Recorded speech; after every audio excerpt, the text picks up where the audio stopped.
Hello বন্ধুরা, কেমন আছো তোমরা সবাই? তো তোমরা যারা যারা আগের এপিসোডটা দেখোনি তারা ডিসক্রিপশনে থাকা লিঙ্ক থেকে দেখে আসো। তো চলো এপিসোডটা শুরু করা যাক। এপিসোডের শুরুতে আমরা দেখি এই টেম্পেরর যখনই আঙ্কেল লানকে মারতে যায় তখন হঠাৎ কিনু এর বুকের ধূপকানি বেড়ে যায়। তবে এটা ভেবে না যে এখানে কারো গল্প শেষ হতে চলেছে, কারণ মৃত্যুর সেই ভয়ঙ্কর দৃশ্য চিরে বজ্রগতিতে যুদ্ধক্ষেত্রে নেমে আসে কিনিউ। তার লক্ষ্য একটাই, যেভাবে হোক আঙ্কেল লানকে নিরাপদে ফিরিয়ে নিয়ে যাওয়া। ঠিক তখনই সামনে দাঁড়িয়ে থাকা গড কিংসরা নানা কথা বলে তাকে বিভ্রান্ত করার চেষ্টা করে, কিন্তু কিনুয়ের মুখে সেই ঠান্ডা নীরবতা বলেই ছিল তাকে ফাঁকা হুমকি দিয়ে কোনো লাভ হবে না।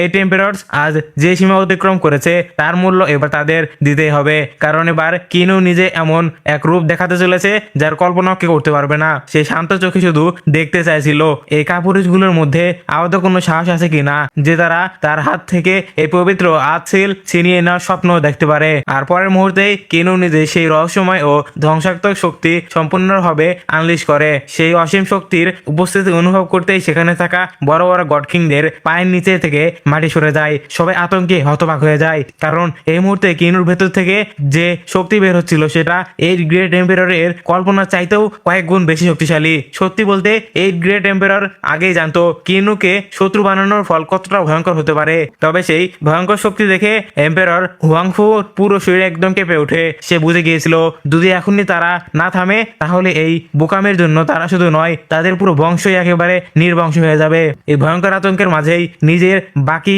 থাকা সম্মানটুকু বাঁচানোর জন্য এম্পেরর হাংফু কাঁপতে কাঁপতে কিনুর সামনে এসে দাঁড়ায়। সে দুই হাত জোর করে অনুরোধ করে, এই আর্টসিল আমাদের গ্রুপের কাছে থাকতে দাও। তবে এই অনুরোধের আড়ালে লুকিয়েছিল একটা চালাকি। সেই চাইছিল কিনু তাকে কথা দিক, ভবিষ্যতে যখন হেভেনলি সিলের সবচেয়ে বড় যুদ্ধ শুরু হবে তখন কিনু যেন সেই যুদ্ধে কোনোভাবেই হস্তক্ষেপ না করে। কিন্তু দুর্ভাগ্য তাদেরই, কারণ তারা এবারও ভুল মানুষকে শর্তে ফাঁসানোর চেষ্টা করছিল। কিনু এর কাছে এইসব ফাঁকা হুমকির কোনো মূল্য ছিল না। ঠিক তখনই সবাইকে অবাক করে দিয়ে জিয়াংলান এমন একটা সিদ্ধান্ত নেয় যা পুরো পরিস্থিতি বদলে দেয়। সে হুয়াংফুর কাছে এসে বলে, আমি তোমার কথার সাথে একমত, কারণ তার মনে গভীর একটা কষ্ট ছিল। এই অমূল্য ট্রেজারের লোভে ইতিমধ্যেই অসংখ্য নির্দোষ মানুষ প্রাণ হারিয়েছে, আর সে আর এই পৃথিবীতে নতুন কোনো রক্তপাত দেখতে চায় না। তাই সবার সামনে দাঁড়িয়ে জিয়াংলান এই ভয়ঙ্কর শপথ নেয়। সে ঘোষণা করে জীবনে কখনোই হেভেনলি সিল পাওয়ার এই অন্ধ প্রতিযোগিতায় সে অংশ নেবে না। আর যদি কোনোদিন সেই শপথ ভাঙার চেষ্টা করেছে তাহলে সেই মুহূর্তেই তার সোল চিরতরে ধ্বংস হয়ে যাবে। এত বড় শপথ নেওয়ার পর তার চোখে এক ভয়ঙ্কর দৃঢ়তা ফুটে ওঠে। সে সবার উদ্দেশ্যে কঠিন কণ্ঠে বলে দেয়, আজকের পর যদি কেউ মিষ্টি সিটি এর দিকে কুদৃষ্টি নিয়ে তাকায় তাহলে তার পরিণতি এই ব্রহ্মাণ্ডে সবচেয়ে ভয়ঙ্কর হবে। জিয়াংলাং এর সেই বজ্রকণ্ঠে হুঁশিয়ার শুনে একে একে সব এম্পেরর চুপচাপ সেখান থেকে সরে যেতে শুরু করে। সবকিছু দেখে জাও হাও হেসে বলে, আজ থেকে ডিভাইন রেলমের সবচেয়ে শক্তিশালী জায়গা আর মাউন্ট ব্লাড ডেমন নয়, এখন থেকে সেই জায়গা দখল করে নিল আমাদের মিষ্টি সিটি। তবে ঘটনা এখনো এখানে শেষ হয়নি। ভেতরে ভেতরে প্রচন্ড রাগ আর হিংসায় জ্বলতে জ্বলতে ইয়াংলান সেখান থেকে চলে যায়। অন্যদিকে হুয়াংফু ফ্যামিলিও ভারী মনে যুদ্ধক্ষেত্র থেকে চলে যায়, কিন্তু লিউজিং এর মৃত্যু আর প্রতিশোধের আগুনে তাদের হৃদয়ে তখনও জ্বলছিল। ওই ক্ষত তারা কোনোভাবেই ভুলতে পারবে না। এদিকে যুদ্ধক্ষেত্রে তখন একটা বিষয় সবার নজর কেড়ে নিয়েছে, কারণ কিনু এখনো লুফান আর ডেমন কুইনকে এখনো মুক্ত করেনি। কিনু ধীরে ধীরে লুফানের কাছে এগিয়ে যায়। সে তাকে বোঝানোর চেষ্টা করে জিয়াংলাং শুধু আত্মরক্ষার জন্য আনসুকে হত্যা করেছিল, তাদের মধ্যে কোনো ব্যক্তিগত শত্রুতা ছিল না। কিন্তু লুফান তখন প্রতিশোধের নেশায় পুরোপুরি অন্ধ হয়ে গিয়েছিল। তার চোখে জিয়াংলাং শুধু একটা খুনি। তাই সে কিছুতে এই সত্যিটা মানতে রাজি নয়। সে স্বীকার করে যে কিনু এখন ভয়ঙ্কর শক্তিশালী হয়ে গেছে, কিন্তু নিজের মনে সে প্রতিজ্ঞা করে ফেলেছে আনসু এই রক্তের প্রতিদান সে রক্ত দিয়ে নেবে। অবাক করার বিষয় হলো কিনু তার এই জেদে একটু রাগ করে না, বরং শান্তভাবে হেসে তাকে জীবিত অবস্থায় সেখান থেকে চলে যাওয়ার সুযোগ দেয়। এবার সেখানে শুধু ব্লাড কুইনই দাঁড়িয়েছিল। সে এখনো হাল ছাড়েনি। একেবারে অসহায় হয়ে সে কিনু এর কাছে অনুরোধ করতে থাকে, দয়া করে হেভেনলি সিল আমার কাছ থেকে কেড়ে নিও না। আসলে কিনু এর অদ্ভুত ট্রেজারের প্রতি তার কোনো আগ্রহ ছিল না, তবে তার মনে একটা প্রশ্ন বারবার ঘুরছিল, আগের ড্রাগন কিং এর আচরণ হঠাৎ এত পরিবর্তন হয়ে গেল কিভাবে। ব্লাড কুইন সেটা বুঝতে পেরে কিনু এর সামনে একটা লোভনীয় প্রস্তাব রাখে। এসে বলে, তুমি যদি গোপনে আমাকে হেভেনলি সিল পেতে সাহায্য করো তাহলে এর পেছনে সবচেয়ে বড় রহস্য আমি তোমাকে বলে দিব। কিন্তু কিনু এই সব চতুরির অনেক ঊর্ধ্বে ছিল। এই প্রস্তাবে তার বিন্দু মাত্র আগ্রহ ছিল না। একটা কথাও না বলে সে ঘুরে দাঁড়ালো আর শান্তভাবে সেখান থেকে চলে গেল। অবশেষে নিজের হার মেনে নিয়ে ব্লাড কুইনও সেখান থেকে হতাশ মুখে চলে গেল। এরপর ভয়ঙ্কর যুদ্ধের পর কিনু অবশেষে নিজের মিষ্টি সিটিতে ফিরে আসে। সেখানে উপস্থিত প্রত্যেকের চোখে চোখে তার প্রতি সম্মান আর ভালোবাসা স্পষ্ট দেখা যাচ্ছিল। কিনু নিজের প্রিয় জিয়াংলির মুখের দিকে তাকিয়ে সে দেখে সে খুবই চিন্তিত। তাকে শান্ত করে কিনু বলে, চিন্তা করো না, আমি আর আঙ্কেল লান দুজনে নিরাপদে ফিরে এসেছি। কিন্তু আসল চমকটা তখনও বাকি ছিল, কারণ জিয়াংলান দীর্ঘদিনের কঠোর কাল্টিভেশনের মাধ্যমে এমন এক টেকনিক আয়ত্ত করে ফেলেছে যা সময়কেও সম্পূর্ণ থামিয়ে দিতে পারে। এই টাইম সাপ্রেশন ছিল সেই শক্তি যার সাহায্যে সে আগের 8 এম্পায়ার এর বিশাল বাহিনীকে দমকিয়ে রেখেছিল। কিন্তু ঠিক তখনই আবারও একটা নতুন বিপদ নেমে আসে মিস্টি সিটির ওপর, কারণ হেভেনলি সিল প্রকাশ পাওয়ার সময় যতই ঘনিয়ে এসেছিল সবার মনে একটা ভয় ততই বাড়ছিল। যদি সেই অহংকারী গড কিংরা আবারও পুরো শক্তি নিয়ে মিস্টি সিটিকে ধ্বংস করতে আসে তখন কি হবে? এই আসন্ন যুদ্ধের কথা ভেবেই হাফি আর সেবেল সিদ্ধান্ত নেয় যেভাবে হোক না কেন তাদের নিজেদের কাল্টিভেশন আর উঁচুতে নিয়ে যেতে হবে, কারণ সামনে যে যুদ্ধ আসতে চলেছে সেখানে তাদের কিনুয়ের সবচেয়ে শক্তিশালী ঢাল হয়ে দাঁড়াতে হবে।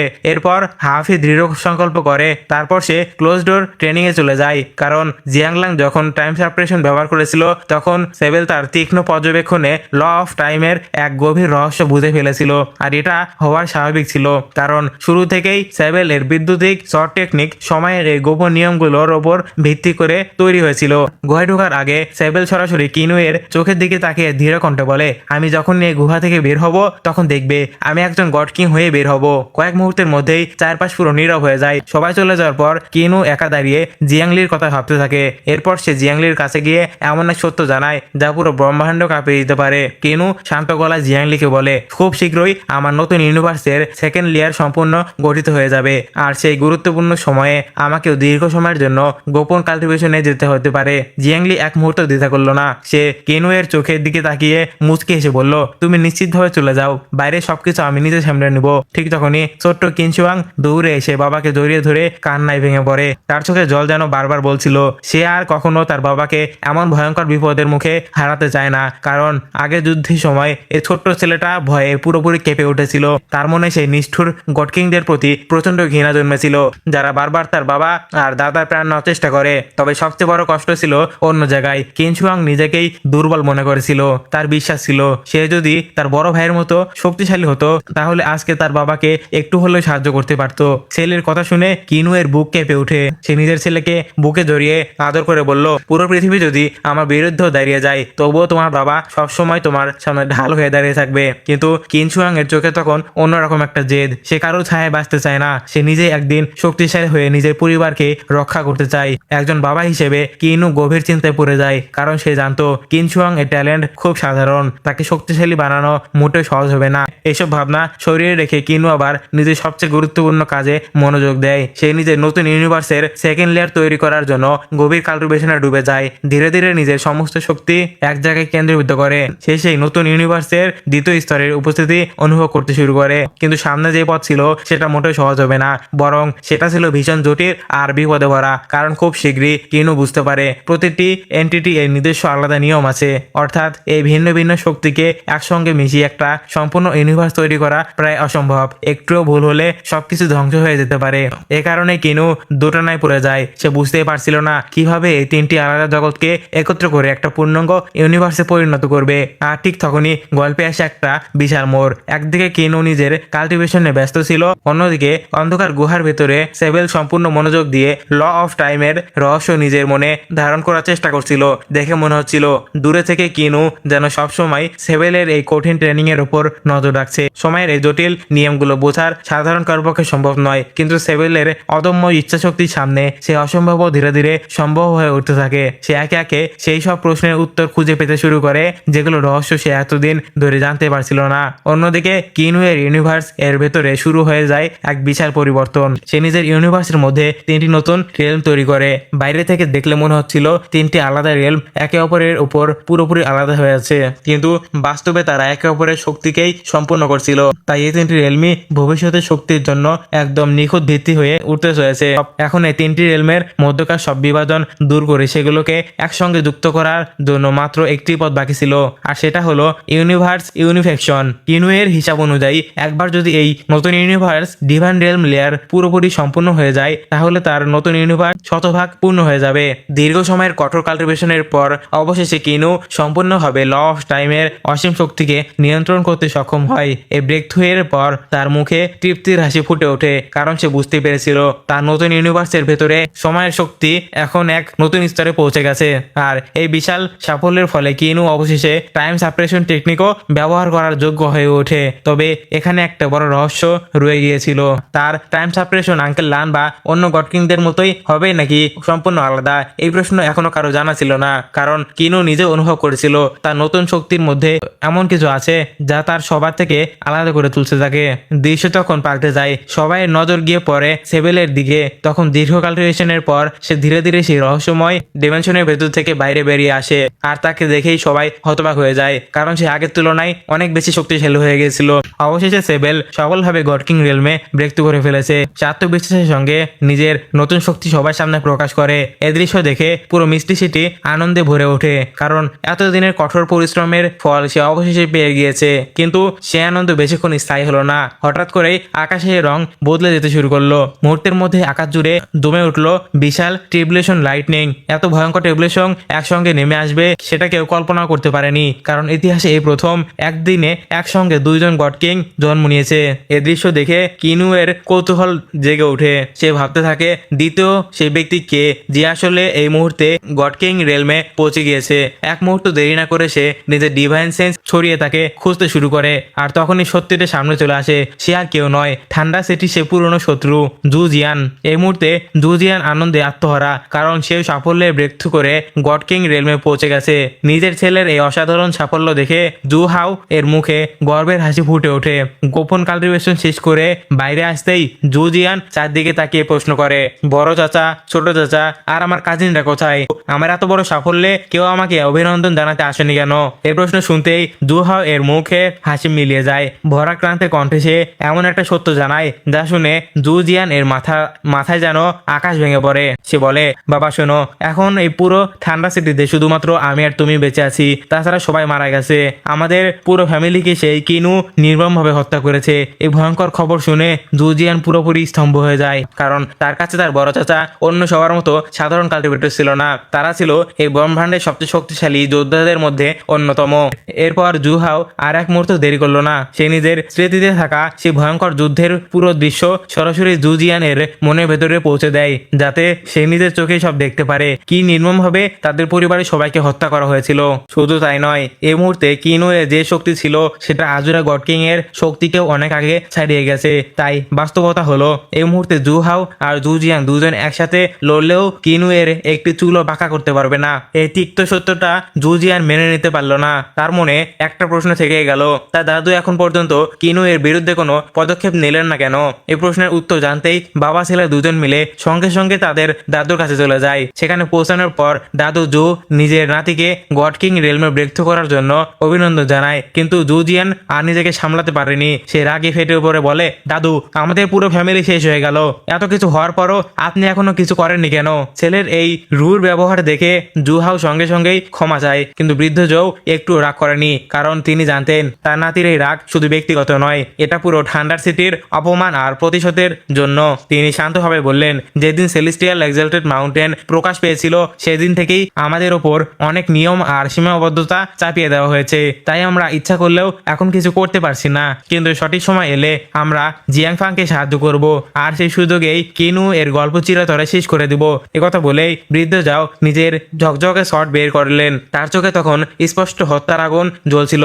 তিনি নিশ্চিত ছিলেন শেষ পর্যন্ত ট্রেজার দখল করতে কিনু অবশ্যই এখানে আসবে, আর যদি সে আসে তাহলে তাকে এমন এক মৃত্যু দেওয়া হবে যাতে তার সোল পর্যন্ত ধ্বংসের যন্ত্রণা অনুভব করে। একথা শুনে জু জিয়ানের মুখে নিষ্ঠুর হাসি ফুটে ওঠে। এরপর দৃশ্য আবার বদলে যায়। সবাই চলে আসে সেই এক্সাল্টেড সেলেস্টিয়াল মাউন্টেনে। সেখানে ব্রহ্মাণ্ডের সব গড কিং ধৈর্য ধরে তৃতীয় এবং শেষ ট্রেজার প্রকাশ পাওয়ার জন্য অপেক্ষা করছিল। ঠিক তখনই জো জিয়ান আর জু হাও সেখানে চলে আসে, আর তাদের ঠিক পেছনে দাঁড়িয়ে ছিল জিয়াং ফ্যান। জিয়াং ফান এর মলিন মুখটা দেখে জু হাও হেসে উঠলেন, কারণ মাত্র একটা সিল পাওয়ার লোভে জিয়াং ফান নিজের মেয়ে জিয়াংলি আর নিজের আপন ভাই জিয়াংলানকে হত্যা করতে চলে গিয়েছিল। আর যদি কিনু জিয়াংফাং এর পাশে থাকতো তাহলে ওই সিলটা পাওয়া তার জন্য একেবারে সহজ হয়ে যেত।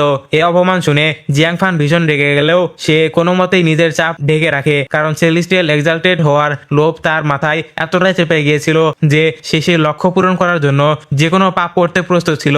জুহাও আবারও উচ্চস্বরে হেসে ওঠে, কারণ তার বিশ্বাস ছিল এখন তাদের সামনে কোনো গড কিং এ আসার সাহস করবে না এই ট্রেজার ছিনিয়ে নেওয়ার জন্য। কিন্তু তারা জানতো না দূরের পাহাড়ে দাঁড়িয়ে কিনু নিঃশব্দে তাদের সবার উপরে নজর রাখছিল। তারা লক্ষ্য করলো জোজিয়ান আর জুহাও আসলে জিয়ানলান এর সেই পবিত্র শপথের কারণেই এই পবিত্র ট্রেজারের লড়াই থেকে নিজেদের সরিয়ে রেখেছে, তাই এর যুদ্ধে তাদের কোনো আগ্রহ ছিল না। আর জুজিয়ান ইতিমধ্যেই তার চওড়া জিনিস গড কিং রেলম অর্জন করে ফেলেছে। অন্যদিকে স্যাবেল খেয়াল করলো জিয়াংফাং এর পুরো দল অস্বাভাবিকভাবে শান্ত হয়ে দাঁড়িয়ে আছে। তাদের দেখে মনে হচ্ছিল যেন তারা আগে নিশ্চিত হয়ে গেছে যে হ্যাভেনলি সিল শেষ পর্যন্ত তারাই পাবে। তখন জিয়াংলান রহস্যময় একটা হাসি দিয়ে বলল, হয়তো এই হ্যাভেনলি সিল এর আসল মালিক কে হবে সেটা তার ভাগ্যের উপরে নির্ভর করে। তার কথা শেষ হতেই হঠাৎ ট্রেজারের উৎস অদ্ভুতভাবে পরিবর্তন হতে শুরু করে। চারপাশের ওরা মুহূর্তের মধ্যেই অস্থির হয়ে ওঠে। এরপর ধীরে ধীরে আকাশ তীরে সবার সামনে আবির্ভূত হয় সেই অদ্ভুত বহু প্রতীক্ষিত হ্যাভেনলি সিল। এটা দেখে উপস্থিত সব গড কিং হতবাক হয়ে যায়, কারণ কারো চোখের পলক পড়ছিল না। সবার শ্বাস পর্যন্ত মনে হয় বন্ধ হয়ে গিয়েছিল, কারণ তাদের সামনে এখন ব্রহ্মাণ্ডে সবচেয়ে মূল্যবান ট্রেজার ভাসছিল। বন্ধুরা, বিরতির জন্য সরি, কিন্তু আজকে আবার বৃষ্টি শুরু হয়ে গিয়েছে যখন আমি ভয়েস দিচ্ছিলাম, তাই এটা একটু তোমরা অ্যাডজাস্ট করে নিও। তো যাই হোক, শুরু করা যাক। আর হ্যাভেনলি সিল প্রকাশ পাওয়ার সঙ্গে সঙ্গেই সব গড কিং এর ধৈর্যের বাঁধ ভেঙে যায়। এক মুহূর্ত দেরি না করে সবাই একসঙ্গে ট্রেজারের দিকে ঝাঁপিয়ে পড়ে। মুহূর্তের মধ্যে যুদ্ধক্ষেত্র রক্তাক্ত নরকে পরিণত হয়। এমন ভয়ঙ্কর লড়াই শুরু হয় যেখানে কেউ আর কারো মিত্র ছিল না। সবাই শুধু একে অপরকে হত্যা করে হ্যাভেনলি সিল দখল করতে চাইছিল। যেই একটু সামনে এগিয়ে যাচ্ছিল, অন্যকে সঙ্গে সঙ্গে তাকে আক্রমণ করে পিছিয়ে দিচ্ছিল। এমনকি কেউ যদি ভাগ্যক্রমে ট্রেজারের একদম কাছেও পৌঁছে যায়, তাহলেও তার দিক থেকে অসংখ্য ধ্বংসাত্মক আক্রমণ তার দিকে একসঙ্গে তেড়ে আসে। ফলাফল মুহূর্তের মধ্যে তাদের অস্তিত্ব একদম মুছে যায়। তাই এই ট্রেজার দখল করা মোটেও সহজ ছিল না। এটা ছিল মৃত্যুর মুখে নিজের পা বাড়িয়ে দেওয়ার মতো। এই গ্রেট এম্পায়ার একে অপরের উপর বিন্দু মাত্র দয়া না করে প্রাণঘাতী আক্রমণ চালিয়ে যাচ্ছিল। আর যেসব গড কিং এই 8টি রাজ পরিবারের সদস্য ছিল না, তাদের তো পোকামাকড়ের মতো সরিয়ে ফেলা হচ্ছিল। ঠিক তখনই রক্তক্ষয়ী যুদ্ধটা একদম চূড়ান্তে পৌঁছে যায়। হঠাৎ করেই তৃতীয় ট্রেজার একটি রহস্যময় ফরমেশন এর ভেতরে ঢুকে যায়। দূরে দাঁড়িয়ে থাকা জিয়াংফাং এর দল সবকিছু দেখে মনে মনে হাসছিল, কারণ তারা ইচ্ছে করে এই যুদ্ধে নামেনি। তাদের পরিকল্পনা ছিল আগে অন্য সবাইকে এখান থেকে সরিয়ে দেওয়া যাক, তারপরে আমরা সুযোগ বুঝে ট্রেজারটি দখল করে নিব। তাদের বিশ্বাস ছিল একবার জুহাও যুদ্ধক্ষেত্রে নামলেই এইসব অহংকারী গড কিং এর খেলা সেখানে শেষ হয়ে যাবে। অন্যদিকে জুজিয়ান একটি নিষ্ঠুর হাসি দিয়ে ধ্বংস দেখার অপেক্ষা করছিল। তারপর আমাদেরকে নিয়ে যাওয়া হয় একটি কেবের ভিতরে, যার নাম ছিল লুহুট কেব। লুহুট কেবের গভীরে লুকিয়ে থাকা ম্যারিড পিপল সিল দখল করার জন্য সব গড কিং এর মধ্যে ভয়ঙ্কর যুদ্ধ শুরু হয়ে গেল। প্রত্যেক ক্ল্যান লিডার চাইছিল যে কোনো মূল্যে এই অমূল্য ট্রেজার তাদের দখলে রাখতে। তাই সবাই একে অপরের জীবন নিয়ে তাড়াহুড়া করছিল, আর সেই রক্তক্ষয়ী দৌড় যেন শেষ হচ্ছিল না। আসলে ট্রেজারটা দখল করা খুব একটা কঠিন ছিল না, কিন্তু সমস্যা ছিল একটাই, এতগুলো গড কিং এর মধ্যে একটুও কোঅপারেশন ছিল না। কেউই কাউকে বিশ্বাস করতো না। ফলে কেউ সিলটা হাতে পাওয়ার সঙ্গে সঙ্গেই অন্য কেউ তার উপর ঝাঁপিয়ে পড়ছিল। সবাই শুধুমাত্র অন্যের পথ আটকানোর চেষ্টা করছিল। ঠিক তখনই হংফু গভীর মনোযোগ দিয়ে ট্রেজারের দিকে তাকায়। সিলটা দেখার সঙ্গে সঙ্গেই সেটাকে নিজের নেওয়ার প্রবল লোভ তার মনে জেগে ওঠে, কারণ সে জানতো এই ট্রেজারের সাহায্যে সে এক্সাল্টেড সেলেস্টিয়াল এর সবচেয়ে উচ্চ পদে উঠে যাবে। আর একবার যদি সেই শক্তি তার হাতে চলে আসে, তাহলে জিয়াংলানকে সে চিরতরে পৃথিবী থেকে মুছে ফেলতে পারবে। কারণ জিয়াংলাং এর বিরুদ্ধে বহু বছরের প্রতিশোধই তখন হংফু এর বেঁচে থাকার একমাত্র কারণ হয়ে দাঁড়িয়েছিল। নিজের ঘৃণা আর প্রতিশোধের আগুনে নিভানোর জন্য সে যে কোনো ঝুঁকি নিতে প্রস্তুত ছিল, কিন্তু সেখানে উপস্থিত অন্য সব হোলি এম্পায়ারদের একজনও এত সহজে তাকে সফল হতে দিতে রাজি ছিল না। সে হংফু এর উদ্দেশ্য বুঝে ফেলে আর নিজেই সামনে এসে তার সামনে পথ আটকে দাঁড়ায়। নিজের সমস্ত শক্তি দিয়ে হংফুকে ব্যস্ত রেখে সে সঙ্গে সঙ্গেই তাংলান আর মুকিউকে ইশারা করে এগিয়ে যেতে বলে। সে তাদের আদেশ দেয় যতক্ষণ সে হংফুকে আটকে রাখছে ততক্ষণ তারা যেন দ্রুত গিয়ে ম্যারিড পিপল সিল নিজের দখলে নিয়ে নেয়। একই সময় পুতাইকেও সেই পবিত্র ট্রেজার দখল করার জন্য পাঠিয়ে দেওয়া হয়, কিন্তু ম্যারিড পিপল সিল এক জায়গায় স্থির ছিল না। সে লুহাট কেবের আরো গভীরে যেতে শুরু করলো। সিলটাকে নিচে নামতে দেখে হংফু এবং বাকি সব এম্পায়ার এক মুহূর্ত দেরি না করে তার পিছু নেয়। সবার চোখ তখন শুধু সেই উড়ে চলা রহস্যময় সিলের দিকে ছিল, যা তাদের আরো গভীর অন্ধকারের দিকে টেনে নিয়ে যাচ্ছিল। কিন্তু ঠিক তখনই হঠাৎ ব্লাডসি কুইন সক্রিয় হয়ে ওঠে। চোখের পলকে সে উপস্থিত দুজন শক্তিশালী গড কিং এর ওপর মারাত্মক আক্রমণ চালিয়ে দেয় এবং তারা আত্মরক্ষার সুযোগও পায় না। মুহূর্তের মধ্যে দুজন নিহত হয়ে যায়। ব্লাডসি কুইনের উদ্দেশ্য ছিল একেবারে পরিষ্কার, সে এই দুর্বল গড কিংদের কেবের প্রবেশ মুখে আটকে রাখতে চেয়েছিল, কারণ সে কোনোভাবেই চাইছিল না তারা কেবের গভীরে চলে যাক আর মহাযুদ্ধের মধ্যে হস্তক্ষেপ করুক। এদিকে কেবের একদম নিচের দিকে হংফু আর হোলি এম্পায়ারের মধ্যে মধ্যে একটা যুদ্ধ চলছিল। দুজনেই নিজেদের সমস্ত শক্তি দিয়ে ফাইট করছিল। তাদের পাওয়ারের সংঘর্ষ এতটাই ভয়ঙ্কর ছিল যে আশেপাশে থাকা নিরীহ গড কিংরাও সে আঘাতে পড়ে একে একে প্রাণ হারাতে শুরু করে। চারদিকে ছড়িয়ে পড়ে শুধু মৃত্যু আর ধ্বংসের বিভীষিকা। এই ভয়ঙ্কর ধ্বংসাত্মক পরিস্থিতি দেখে গড কিংরা নিজেদের বাঁচানোর জন্য মরিয়া হয়ে ওঠে। হংফু আর হোলি এম্পেরর এর প্রতিটি আঘাত এড়াতে তারা পাগলের মতো এদিকে ওদিকে ছুটতে থাকে, কিন্তু বাস্তবতা ছিল আরো নির্মম। এই দুজন হোলি এম্পেরর এর শক্তির সামনে সাধারণ গড কিংদের টিকে থাকা প্রায় কোনো সুযোগই ছিল না। ঠিক তখনই হোলি এম্পেরর ডুয়ান মিও দ্রুত সিদ্ধান্ত নেয়। সে নিজের ক্লানের সদস্যদের আদেশ দেয়, এই যুদ্ধ ছেড়ে সঙ্গে সঙ্গেই চারদিকে ছড়িয়ে পড়ো আর ম্যারিড পিপল সিল এর খোঁজ শুরু করো। আর হংফুকে সে একাই আটকে রাখবে। অন্যদিকে হংফুও পিছিয়ে থাকার মানুষ ছিল না। সে নিজের ভাই আর সবচেয়ে বিশ্বাস্ত সঙ্গীকেও একই নির্দেশনা দেয়, যেভাবে হোক কেবের প্রতিটি কোনায় খুঁজে সেই সিলটা আমার জন্য নিয়ে এসো। কোনভাবে সেটা অন্য কারোর হাতে দেওয়া যাবে না। এরপর দৃশ্য চলে যায় পুতাইয়ের দিকে। সে তখন কেবের একটি ভয়ঙ্কর অংশে আটকে পড়েছিল। চারপাশে এমন এক বরফে ফাঁদ তৈরি হয়েছে যেখানে প্রায় তাপমাত্রা ক্রমশই কমে আসছে। এমনকি পুতাইয়ের শক্তি রক পাওয়ারও সেখানে আইস পাওয়ারের সামনে একেবারেই অসহায় হয়ে পড়ে। ধীরে ধীরে পুরো শরীর মোটা বরফের স্তরে ঢেকে যায়। তার সামনে দাঁড়িয়ে থাকা রহস্যময় মেয়েটি ঠান্ডা গলায় হাসি দিয়ে বলে, যে একবার আমার আইস ট্র্যাপের মধ্যে পা রাখে সে আর কোনোদিন জীবিত বের হতে পারে না। কিন্তু পুতাই এত সহজে হার মানা মানুষ ছিল না। সে নিজের শরীরে বাকি থাকা সমস্ত শক্তি এক জায়গায় কেন্দ্রীভূত করে একটা প্রচন্ড গর্জন দেয়। মুহূর্তের মধ্যে তার বিস্ফোরণীয় শক্তি সেই বরফের কারখানাটাকে একদম চূর্ণ বিচূর্ণ করে দেয়। মুক্ত হওয়ার পর আর এক সেকেন্ডও সে দেরি করে না। সে সরাসরি সে মেয়েটির উপর ঝাঁপিয়ে পড়ে। ভয়ঙ্কর একটা যুদ্ধ শুরু হয়ে যায় তাদের মধ্যে। কিছুক্ষণের মধ্যেই পুতাই পুরোপুরি প্রাধান্য নিতে শুরু করে। এমনকি সে প্রায় শেষ আঘাতটা করতে যাচ্ছিল, কিন্তু ঠিক সেই মুহূর্তেই মেয়েটি ব্যাকআপ এসে উপস্থিত হয়। এক লম্হায় উপস্থিত 1v1 থেকে 2v1 হয়ে যায়। তবুও পুতাইয়ের মুখ বিন্দু মাত্র ভয়ের ছাপ ছিল না, বরং তার আত্মবিশ্বাস আরো বেড়ে যায়, কারণ সে জানতো এই দুইজন এখনো তার আসল শক্তি সম্পর্কে কিছুই জানে না। এরপর আবার দৃশ্য ফিরে আসে হংফু আর ডুয়ানমু এর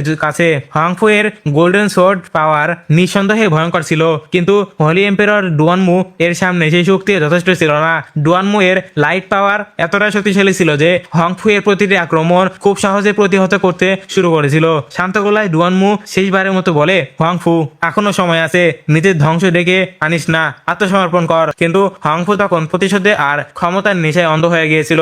সে কোনো উত্তর দেয় না, সঙ্গে সঙ্গে পাল্টা আক্রমণ শুরু করে। নিজের অসংখ্য ম্যাজিক্যাল ব্লেড দিয়ে সে এমন একটি মারাত্মক ফরমেশন তৈরি করে যা চারদিকে ডুয়ানমুকে ঘিরে ফেলে। একটা সুযোগ পেতেই হংফু সেই ব্লেড গুলো সরাসরি ডুয়ানমু এর বুকে লক্ষ্য করে ছুড়ে মারে। এই আক্রমণের প্রস্তুতি সে অনেক আগে থেকেই করে রেখেছিল। তার বিশ্বাস ছিল এই এক আঘাতেই হলি এম্পেরর এর খেলা শেষ হয়ে যাবে, কিন্তু বাস্তবতা ছিল সম্পূর্ণ ভিন্ন। ডুয়ানমু মাত্র এক ঝটকাতে পুরো আক্রমণটা বাতাসের মধ্যে ঘুরিয়ে দেয়। নিজের আক্রমণ ব্যর্থ হতে দেখে হংফু আর দেরি করলো না, নিজের সবচেয়ে ভয়ঙ্কর লুকানো শক্তিশালী অ্যাটাক অ্যাক্টিভ করলো। তার শরীর থেকে বেরিয়ে আসা প্রচন্ড অরাই পুরো লোহাত কেঁপে উঠেছিল। তবুও ডুয়ানমু নিজের অসাধারণ ডিফেন্সিভ পাওয়ার দিয়ে একের পর এক সব আক্রমণ ঠেকিয়ে যেতে শুরু করে। এদিকে হংফু ক্রমেই আরো উন্মাদ হয়ে উঠেছিল। সে নিজের ব্লেডের গতি এতটাই বাড়িয়ে দেয় যে চারদিকে শুধু তলোয়ার এর ঝড় বইতে শুরু করে। আক্রমণের গতি এত ভয়ঙ্কর হয়ে যায় যে ডুয়ানমু আর পাল্টা আক্রমণ করার সুযোগই পায় না। সে শুধু নিজের রক্ষা করতে ব্যস্ত ছিল। অবশেষে হংফু এর পরিকল্পনা সফল হয়। তার ছোড়া অসংখ্য ব্লেডের মধ্যে একটি ডুয়ানমু এর শক্তি প্রতিভেদ করে তাকে গুরুতরভাবে আহত করে ফেলে। কিন্তু ঠিক তখনই দৃশ্য বদলে যায় ডুয়ানমু এর সেই সঙ্গীর দিকে, যে কেবের গভীরে ম্যারিড পিপল সিল খুঁজতে গিয়েছিল। অনেক খোঁজাখুঁজির পর অবশেষে ডুয়ানমিও এর সেই সঙ্গী ম্যারিড পিপল সিল এর সেই সঠিক অবস্থান খুঁজে বের করতে সক্ষম হয়। এক মুহূর্ত দেরি না করে সে খবরটা সঙ্গে সঙ্গে ডুয়ানমুকে পৌঁছে দেয়। সেই খবর শুনতে ডুয়ানমু এর চোখে যেন নতুন একটা আগুন জ্বলে ওঠে। আর কোনো সময় নষ্ট না করে সে মুহূর্তের মধ্যেই এক বিশাল কাউন্টার অ্যাটাক চালায়। সেই অ্যাটাক এতটাই ভয়ঙ্কর ছিল যে পুরো লোহার কেপ কেঁপে ওঠে। হংফু সহ সেখানে উপস্থিত সব গড কিং সে আঘাতে ছিটকে পড়ে এবং যন্ত্রণায় কাতরাতে থাকে। এই সুযোগটাই কাজে লাগায় ডুয়ানমু। বজ্রগতিতে সে সেই গোপন স্থানের দিকে ছুটে যায় যেখানে ট্রেজারটা লুকিয়েছিল। তার গতি এতটাই দ্রুত ছিল যে কেউই তাকে আটকানোর সাহস পর্যন্ত করেনি। অবশেষে বহু প্রতীক্ষিত ম্যারিড পিপল সিল এসে পড়ে ডুয়ানমু এর হাতে। এদিকে অন্য সব গড কিংরা বুঝতে পারে ট্রেজারটা এখন ডুয়ানমু এর দখলে। তখন তারা নিজেদের সব বিরোধ ভুলে একজোট হয়ে তার পিছু নেয়। সবাই মিলে সিদ্ধান্ত নেয়, যেভাবে হোক সিলটা তাদের নিজের দখলে আনতে হবে। কিন্তু কেভ থেকে বের হওয়ার পথে ডুয়ানমু এর একটা সত্য জানতে পারা যায়, যা তাকে ভেতর থেকে একদম নাড়িয়ে দেয়। সে জানতে পারে ট্রেজারের জন্য তার বাবাও অসংখ্য নিরীহ গডকিংদের হত্যা করেছিল। তবুও ডুয়ানমু এর মনে কোনো অনুশোচনা জন্মায় না, কারণ সে বিশ্বাস করছিল এই এম্পিরর যাই করুক না কেন সেটা কখনো ভুল হতে পারে না। তার ক্ল্যান, তার বাবা এবং ক্ল্যানের প্রবীণদের প্রতিটি সিদ্ধান্তই তার কাছে ছিল চূড়ান্ত সত্য। তাই নিরীহ গডকিংদের রক্ত তার চোখে শুধু একটা অপ্রয়োজনীয় জিনিস। তার ধারণা ছিল ক্ল্যানকে ভবিষ্যতে এক্সাল্টেড সেলেস্টিয়াল এর সর্বোচ্চ স্থানে পৌঁছাতে হলে রক্তপাত একেবারেই ন্যায্য। এর পাশাপাশি অতীতের বহু ঘটনার তিক্ততা, রাগ আর ক্ষমতার প্রতি অন্ধলোভেও তার ভেতরে জমেছিল। সে শুধু একটা জিনিস চাইছিল, তার ক্ল্যান যেন পুরো ডিভাইন রেলমের সবচেয়ে শক্তিশালী ক্ল্যান হয়ে ওঠে। এদিকে ডুয়ানমিও যখন ম্যারিড পিপল সিল নিয়ে কেভ থেকে বের হওয়ার চেষ্টা করে, ঠিক তখনই তার সামনে এসে হাজির হয় জিয়াংফাং এর পুরো দল। মুহূর্তের মধ্যেই তার পথ পুরো আটকে যায়। জিয়াংফাং কঠিন গলায় ডুয়ানমিউকে সরে দাঁড়াতে বলে, কিন্তু আশ্চর্যের বিষয় কিছুক্ষণ পর কোনো যুদ্ধ ছাড়াই জিয়াংফাং আর জু হাও নিজেরাই পিছিয়ে দেয় এবং ডুয়ানমুকে চলে যেতে দেয়। তাদের এই আচরণে ডুয়ানমু এর আত্মবিশ্বাস আবারও আকাশ ছোঁয়া হয়ে যায়। স্বপ্ন এখন আকাশ ছোঁয়া। সে মনে মনে নিশ্চিত হয়ে যায় ম্যাড পিপল সিল এখন থেকে চিরদিন তার কাছে থাকবে। কিন্তু দূরে দাঁড়িয়ে সবকিছু দেখছিল কিনু। তার চোখের সামনে কেবের ভেতরে এবং বাইরে ছড়িয়ে থাকা সব অসংখ্য গডকিং এর লাশ চোখে পড়ে। শুধু ক্ষমতার জন্য, শুধু এক্সাল্টেড সেলেস্টিয়াল হওয়ার জন্য এতগুলো নিরীহ মানুষের প্রাণ মুহূর্তের মধ্যে শেষ হয়ে গেল। এ দৃশ্য দেখে কিনু এর ভেতরে রাগ আবারও জেগে ওঠে। তার নিজের অতীতের কথাগুলো মনে পড়ে। সে মনে করতে থাকে শক্তিশালী হওয়ার পথে কতবার সে নিজের প্রিয় মানুষদের হারিয়েছে। সেই পুরনো ক্ষতগুলো যেন আবার তার কাছে নতুন রক্তের মতো ফুটে ওঠে। তার মনে একটা প্রশ্ন ঘুরপাক খাচ্ছিল, সত্যিই কি সবচেয়ে শক্তিশালী হওয়ার জন্য একটাই উপায় আছে, তা হলো নিরীহ মানুষকে হত্যা করা? আর যদি এই মানুষগুলো এক্সাল্টেড সেলেস্টিয়াল হয়েও যায়, তাহলে কি নিশ্চিতভাবে বলা যায় তাদের চেয়ে শক্তিশালী আর কেউ জন্মাবে না? যদি জন্মায়, তাহলে কি আবারও নতুন একটা রক্তপাত শুরু হবে? একজন বাবা হিসেবে কিনু এর হৃদয় পুরোপুরি কেঁপে ওঠে। সে সেখানেই মনে মনে শপথ করে, যে করে হোক নিজের দুই ছেলেকে এই ক্ষমতার নোংরা যুদ্ধ থেকে দূরে রাখবে সে। আর নিজের পরিবারকে রক্ষা করার জন্য তাকে এমন শক্তিশালী হতে হবে যাতে ভবিষ্যতে কোনো শত্রুই তার দিকে চোখ তুলে তাকাতে না পারে। এদিকে ডুয়ানমু এর মুখে তখন স্পষ্ট বিজয়ের হাসি। হাতে শক্ত করে ম্যারিড পিপল সিল নিয়ে এসে ধীরে ধীরে কেপ থেকে বেরিয়ে আসে। তার বিশ্বাস ছিল এই সিলের অসীম শক্তি জোরে খুব শীঘ্রই পুরনো ডিভাইন রেলমের উপর সে নিজের আধিপত্য প্রতিষ্ঠিত করবে। কিন্তু ঠিক তখনই চারপাশের বাতাস হঠাৎ থেমে যায়। মনে হচ্ছিল পুরো পৃথিবী সময় যেন এক মুহূর্তে স্থির হয়ে গেল। এটা ছিল ব্লাড সি কুইন এর ভয়ঙ্কর টাইম টেকনিক। চোখের পলকে ডুয়ানমু সেই জমে দেওয়া সময়ের মধ্যে আটকে যায়। আর সেখানেই তার সামনে হাজির হয় জিউইন। বরফের মতো ঠান্ডা চোখে জিউইন তার দিকে তাকিয়ে শান্ত গলায় বলে, আমার মুখটা এখনো চিনতে পারছো? এই কণ্ঠ শুনতেই ডুয়ানমু এর মনে বহু বছরের পুরনো স্মৃতি ফিরে আসে। একসময় 8 হোলি এম্পিরর মিলে জুয়ানমুকে হত্যা করার জন্য পাগলের মতো তাড়া করেছিল। সেই সময় ম্যারিড পিপল সিল ছিল জুয়ানিউ এর কাছে। সিল দখল করার জন্য তারা নিজেদের সম্মান, নিয়ম সবকিছু ত্যাগ করেছিল। তাদের চোখে জুয়ানিউ ছিল কেবল একজন সাধারণ গডেস যে এক্সাক্টলি সেলেস্টিয়াল হওয়ার স্বপ্ন দেখার দুঃসাহস করেছিল। কিন্তু শেষ মুহূর্তে তারা জানতে পারে যাকে তারা এতদিন শিকার ভেবেছিল সে আসলে শুধু ছিল একটা পেয়ালা। আসলে হংমিং স্পিরিচুয়াল ট্রেজার ছিল সেই গড কিং জাও ইয়াও এর কাছে। আর শেষ পর্যন্ত জাও ইয়াও এই সবাইকে বোকা বানিয়ে সফলভাবে এক্সাল্টেড সেলেস্টিয়াল হয়ে যায়। নিজের বন্ধুর সেই সাফল্যে জুয়ানিউ ভীষণ খুশি হয়েছিল, কিন্তু অন্য গড কিংদের হৃদয়ে জ্বলে উঠেছিল হিংসা আর ঘৃণা। ক্ষমতা তাদের হাতছাড়া হয়ে গিয়েছিল। তবুও এক্সাল্টেড সেলেস্টিয়াল এর সামনে মাথা নত করা ছাড়া তাদের কোনো উপায় ছিল না। জিউ তখন বিশ্বাস করেছিল এই গ্রেট এম্পায়ার এর ক্ল্যানের বাইরে একজন মানুষ এক্সাল্টেড সেলেস্টিয়াল হওয়ায় ডিভাইন রেলমের ভবিষ্যৎ বলে দিতে পারে। কিন্তু ভাগ্যের পরিকল্পনা ছিল অন্যরকম। জাওয়ার যখন জুইয়েনের কাছে এসেছিল ঠিক তখনই ডিভাইন রেলম থেকে তাকে সঙ্গে সঙ্গে চলে যাওয়ার আদেশ দেওয়া হয়। চাইলে সে আর এক মুহূর্তও সেখানে থাকতে পারবে না। বিদায় নেওয়ার আগে জাওয়াও ভারী মনে জুইয়েনের কাছে ক্ষমা চায় আর কৃতজ্ঞতার নির্দেশ হিসেবে তাকে টাইম অফ ল এর সম্পর্কে গভীর জ্ঞান দিয়ে যায়। তার আশা ছিল একদিন এই জ্ঞান ব্যবহার করেই জুইন ও সেলেস্টিয়াল হওয়ার যোগ্যতা অর্জন করবে। কিন্তু জাওয়া চলে যাওয়ার পর সব গড কিং সেখান থেকে ফিরে গেলেও শুধু ডুয়ানমু এম্পায়ার সেখানে থেকে গিয়েছিল। নিজের ক্লানের অহংকারে অন্ধ হয়ে সে নিরস্ত্র জুইয়েনের উপর কাপুরুষের মতো প্রাণঘাতী আক্রমণ চালিয়েছিল। আজ এত বছর পর জিউইয়নকে সামনে দেখে ডুয়ানমু বুঝতে পারে তার অতীতে সেই পাপের বিচার করার সময় এসে গেছে। সে কখনোই নতুন গড কিংদের মানুষ বলে মনে করতো না। তার কাছে তারা ছিল শুধুমাত্র পায়ের নিচের ধুলো। আর আজ সে অবহেলিত মেয়েটাই তার সামনে মৃত্যুর দেবী হয়ে দাঁড়িয়ে আছে। জুয়ানিও তার দিকে এক মুহূর্ত দেরি করলো না। সে সরাসরি নিজের ভয়ঙ্কর টেকনিক ব্যবহার করে ডুয়ানমুয়ের উপর আক্রমণ চালিয়ে দিল। এটাই ছিল একটা টেকনিক যার মুখোমুখি একসময় কিনিওকেও হতে হয়েছিল। বিপদ বুঝতে পেরে ডুয়ানমু এর সিক্রেট ট্রেজার সঙ্গে সঙ্গে অ্যাক্টিভ করে ফেলে। তার চারপাশে শক্তিশালী একটা থাকা প্রতিরক্ষামূলক ব্যারিয়ার তৈরি করে, কিন্তু বহু বছর ধরে জমে থাকা জিউইএনের প্রতিশোধ আগুনের মতো সেই ব্যারিয়ারও ধ্বংস করে ফেলে। অসংখ্য চাপের মুখে ডুয়ানমু-এর সিক্রেট ট্রেজার ফেটে যায়। মুহূর্তের মধ্যেই পুরো সেলেস্টিয়ালটা কাচের মতো বিচ্ছিন্ন হয়ে যায়। জীবনের শেষ মুহূর্তে ডুয়ানমু কল্পনা করতে পারেনি যাকে সে একসময় তুচ্ছ মনে করেছিল সেই মেয়েটার হাতেই তার মৃত্যু হবে। তার সমস্ত অহংকার এক মুহূর্তের মধ্যে ধুলো মিশে যায়, আর এইভাবেই হোলি এম্পায়ার ডুয়ানমু চিরতরের জন্য নিজের চোখ বন্ধ করে ফেলে। ডুয়ানমু এর মৃত্যু নিশ্চিত হওয়ার পর জেউইন ধীরে ধীরে সেই স্থির হয়ে থাকা টাইম স্পেস থেকে বের হয়ে আসে। এখন তার হাতে ছিল দুইটি সবচেয়ে মূল্যবান ট্রেজার। এক হাতে ছিল ডুয়ানমু এর সেই সিক্রেট ট্রেজার, আর এক হাতে ছিল ম্যাড পিপল সিল। এই দুইটা প্রাচীন ট্রেজার এর শক্তি একসঙ্গে পাওয়ার পর জেউইন এর ওরা কয়েক গুণ বেড়ে যায়। তার আত্মবিশ্বাসও আগের চেয়েও কয়েক গুণ বেড়ে গিয়েছিল। এখন তার বিশ্বাস এই দুই ট্রেজার এর শক্তি দিয়েই খুব শীঘ্রই সে এক্সাল্টেড সেলেস্টিয়াল হওয়ার স্বপ্ন পূরণ করতে পারবে। কিন্তু টাইম টেকনিক শেষ হওয়ার পরেই চারপাশে সবাই আবার নড়াচড়া করতে শুরু করে, আর সামনে যা দেখলো তা দেখে উপস্থিত সব গড কিং হতবাক হয়ে গেল, কারণ তারা বিশ্বাসই করতে পারছিল না যে ব্লাডসি কুইনের মতো একজন বাইরের মানুষ সত্যি একজন হোলি এম্পায়ারকে হত্যা করেছে। কারণ ডিভাইন রেলমের ইতিহাসে আগে কখনো এরকম হয়নি।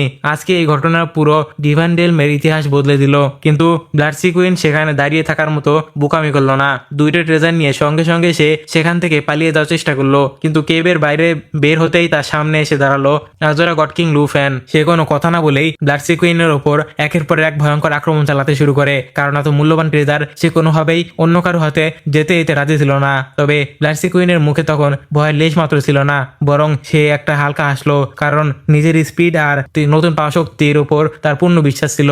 এদিকে ডুয়ানমু এর সেই ক্লানের গড কিংরাও সেখানে পৌঁছে যায়। তারা চারদিকে নিজেদের হোলি এম্পায়ারকে খুঁজতে থাকে, কিন্তু যখনই আকাশ থেকে ডুয়ানমু এর সেই ডিভাইন ওয়েপেন সোজা মাটিতে এসে পড়ে, ওই অস্ত্রটা মাটিতে দেখে সবাই বুঝে যায় ডুয়ানমু সত্যি মারা গেছে। এই সত্য জানার পর সবাই মুহূর্তের মধ্যেই স্তব্ধ হয়ে যায়। তারপর সবাই দ্রুত সেই জায়গায় ছুটে যায় যেখানে লুফান আর ব্লাডসি কুইন যুদ্ধ চলছিল। সেখানে পৌঁছাতেই জুজিয়ান প্রচন্ড রাগে ব্লাডসি কুইনের দিকে আঙ্গুল তুলে চিৎকার করে বলে, আমাদের ক্লানকে ডিভাইন রিলম শাসন করার অধিকার স্বয়ং এক্সাল্টেডরা দিয়েছিল, আর তুমি একজন হোলি এম্পায়ারকে হত্যা করে ফেলেছো। শুধু আমাদের ক্লানকে নয়, পুরো ডিভাইন রিলমের নিয়মকে তুমি চ্যালেঞ্জ করেছো। এরপর সে ঘোষণা করে, আজ থেকে যেই হোলি এম্পায়ারদের কৃতজ্ঞের বিরুদ্ধে যাবে তাদের শাস্তি একটা হবে মৃত্যু। কিন্তু এতগুলো শক্তিশালী শত্রুর সামনে দাঁড়িয়েও ব্লাডসি কুইন একটু পিছিয়ে যায় না। সে আগের মতোই শান্তভাবে দাঁড়িয়ে থাকে। পরিস্থিতি আরো ভয়ঙ্কর হয়ে ওঠে যখন বাকি সব হোলি এম্পায়ার একসঙ্গে নিজেদের ক্লানের সবচেয়ে শক্তিশালী ট্রেজার বের করে চারদিকের অসীম শক্তির ঢেউ ছড়িয়ে পড়তে শুরু করে। এটা দেখে ব্লাডসি কুইনও নিজের হাতে থাকা ট্রেজারের পাওয়ার ব্যবহার করার চেষ্টা করে, কিন্তু আশ্চর্যজনকভাবে ট্রেজারটা তার কথা মানলো না, কারণ এই ডিভাইন ট্রেজার কখনো কারো দাস নয়। ওরা নিজেদের মাস্টার নিজেরাই বেছে নেয়। ফলাফল ওই ক্লানের প্রোটেক্টিভ ট্রেজার ব্লাডসি কুইনকে প্রত্যাখ্যান করে। ট্রেজারটা বাতাসে ভেসে সরাসরি ডুয়ানমু এর ছোট ভাইয়ের হাতে চলে আসে। সেই ট্রেজারের নতুন মাস্টার হিসেবে তাকেই গ্রহণ করে নেয় সে। ট্রেজার পুরোপুরি অ্যাক্টিভ হতেই এই হোলি এম্পায়ারের সম্মিলিত শক্তি একটা বিশাল ধ্বংসাত্মক ঝড়ের রূপ নিয়ে ব্লাডসি কুইনের দিকে ধেয়ে আসে। কিন্তু ঠিক তখনই ব্লাডসি কুইনের শরীর থেকে একটা অদ্ভুত রহস্যময় পরিবর্তন হওয়া দেখা যায়। এই দৃশ্য দেখে সেখানে উপস্থিত প্রত্যেকে অবাক হয়ে গেল। দূরে দাঁড়িয়ে থাকা কিনিও সবকিছু গভীরভাবে লক্ষ্য করছিল, আর তখনই তার মাথায় একটি গুরুত্বপূর্ণ রহস্যের জট খুলতে শুরু করে। সে বুঝতে পারে কোনো ক্লানের প্রোটেক্টিভ সিক্রেট ট্রেজার আর সাধারণ হার্মিং স্পিরিচুয়াল ট্রেজার এক জিনিস নয়। দুটোই শক্তি এক স্তরে হলেও তাদের নিয়ম সম্পূর্ণ আলাদা, কারণ ক্লানের প্রোটেক্টিভ ট্রেজার শুধু শক্তিশালী হলেই ব্যবহার করা যাবে না, এটার জন্য কেবল নিজের ব্লাড লাইনকেই স্বীকৃত করে। ডিভাইন রেলম সৃষ্টি হওয়ার পর থেকে এই 8টি প্রোটেক্টিভ ট্রেজার উপর থেকে নেমে এসেছিল, আর পৃথিবীতে আসার পর থেকেই তারা চিরদিনের জন্য 8টি মহান ক্লানের ব্লাড লাইনের সঙ্গে যুক্ত হয়ে যায়। এখন এলিমেন্টাল অরিজিন স্পিরিচুয়াল পাল শুধু সেই মানুষকে ব্যবহার করার অনুমতি দিবে যার শরীরে সে ক্লানের রক্ত প্রবাহ করছে। এটাই ছিল 8 হোলি এম্পায়ারের সবচেয়ে বড় গোপন রহস্য, যা প্রজন্মের পর প্রজন্ম ধরে লুকিয়ে রাখা হয়েছিল।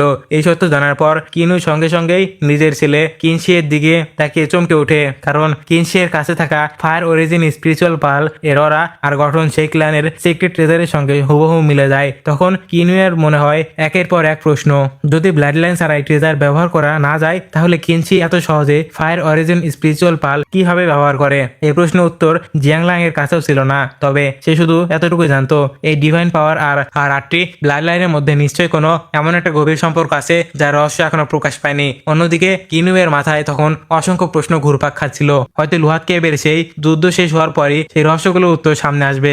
আর এই এপিসোডটা এখানে শেষ হয়ে যায়। লাইক, সাবস্ক্রাইব, কমেন্ট যা পারো সব করে দিও। যাই হোক, বাই।